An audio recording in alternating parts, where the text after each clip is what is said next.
E para fechar essa parte de comando de válvulas, ou seja, como o motor respira, eu gosto muito de enfatizar, né? No passado, vamos voltar lá para meados da década de 90, tinha o Gol GTI, o Cadete GSI, e aí começou a vir Tempra 16 válvulas e veio a GM com Vectra GSI.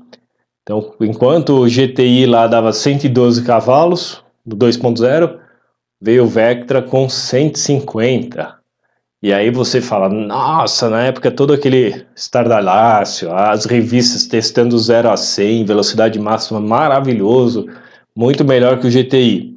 Aí o cara que tinha GTI, pegava o carro, ia na concessionária da Chevrolet, dirigia o Vectra e odiava o Vectra.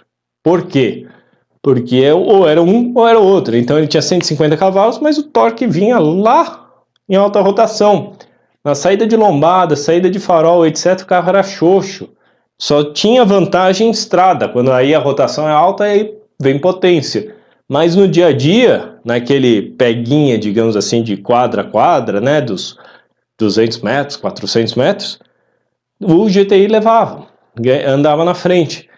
E é muito comum ainda hoje, consumidor que, por exemplo, era daquela época do Santanão e migrar para um Focus, né, 2.0 atual, reclamar que o Focus é ruim de desempenho. Por quê? Mas tem muito mais potência? Sim, mas a curva de torque é totalmente diferente.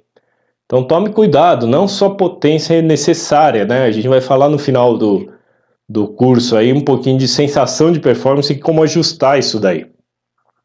Mas com o advento da VVT, eu consegui ter esse, digamos, o Vectra GSI com 150 cavalos e trazer a curva de torque para baixo. Então uma simulaçãozinha que eu fiz uma vez um trabalho, que era, se eu tenho um motor de mesma cilindrada, 2 válvulas por cilindro, sem VVT, ele é muito bom em baixa rotação. Mas em alta ele morre, né? Ele fica estrangulado. Em compensação, o de 4 válvulas por cilindro, ele é muito bom em alta. Mas se eu não colocar a VVT, ele vai ficar ruim em baixa rotação. Por que isso?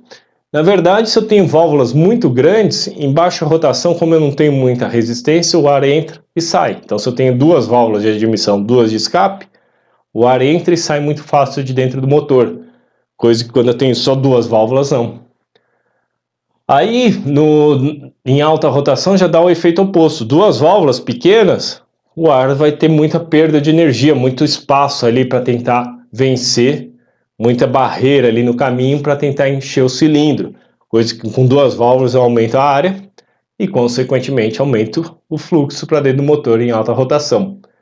Então eu tinha esses dois mundos, que aqui nesse gráfico pode até não parecer tanto, mas olha só, no outro gráfico de potência, enquanto em baixa rotação o 2 válvulas de cilindro sem PVT era muito bom, chegava em alta, produzia 85, 87 cavalos. Então nessa época, para oferecer ao cliente um motor com maior potência para ele ter na estrada, eu era obrigado a ter um motor com uma cilindrada maior, um motor maior. Hoje em dia não, eu posso ter um motor pequeno, que colocando a VVT ele vai ficar muito bom em baixa rotação, mas quando eu precisar de potência na estrada, basta puxar a rotação, as VVTs se posicionam no modo esportivo e vem a potência, no caso aí 110 cavalos, muito mais que os 87, e com isso eu ganho em desempenho quando eu preciso e consumo no dia a dia. Lembre, quanto maior o motor, teoricamente mais eficiência, mais eficiente ele é no seu máximo. Porque se eu estou parado no trânsito, é muito melhor eu ter um motorzinho pequeno mexendo pecinhas pequenininhas do que ter um motor gigantesco, eu estou mexendo um monte de peça grande, né?